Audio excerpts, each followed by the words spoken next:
So the question is, if the angle between the vectors A vector and B vector is theta, then the value of the product B cross A dot A vector is equal to। समझना बात को, बहुत easy question है, कोई बड़ी बात इसमें है नहीं। ए और बी वेक्टर के बीच में एंगल है, आपने थीटा मान लिया, तो समझो बात को, मान के चलते हैं हम वो थीटा 90 ही मान लो ना, सब सहूलियत के लिए है ना, समझो बात को। तो ये वाला ए वेक्टर मान लेते हैं और ये वाला हम बी वेक्टर मान लेते हैं, ठीक, सिंपल सी बात है।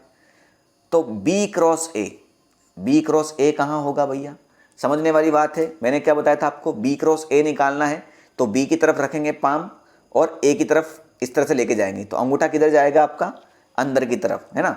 तो बी पर रखेंगे हम पाम, उसकी तरफ लेके जाएंगे ए की तरफ, तो अंगूठा दिखाएगा आपका नेगेटिव जेड डायरेक्शन में। या फिर आप इसको ए वेक्टर मान लो, है ना, इसको ए वेक्टर मान लो और इसको बी वेक्टर मान लो।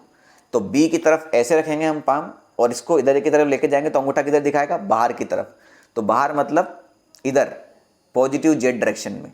तो अगर इधर बी वेक्टर है और इधर ए वेक्टर है तो ये हो जाएगा आपका बी क्रॉस ए। बात समझ में आई नहीं। अब बी क्रॉस ए का डॉट प्रोडक्ट करना है फिर से ए वेक्टर के साथ।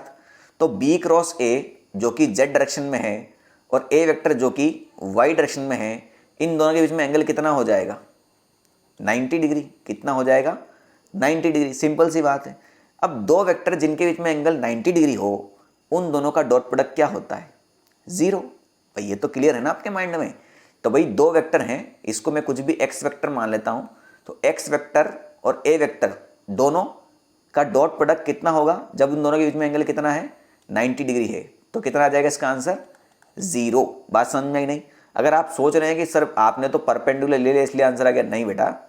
अगर आप ए वेक्टर कहीं भी मानते इसी प्लेन के अंदर, भाई ए वेक्टर आप यहाँ भी मानते, तो फिर भी बी क्रॉस ए तो आपका पॉजिटिव जेड डायरेक्शन में ही आता, ठीक है, समझ रहे हो ना।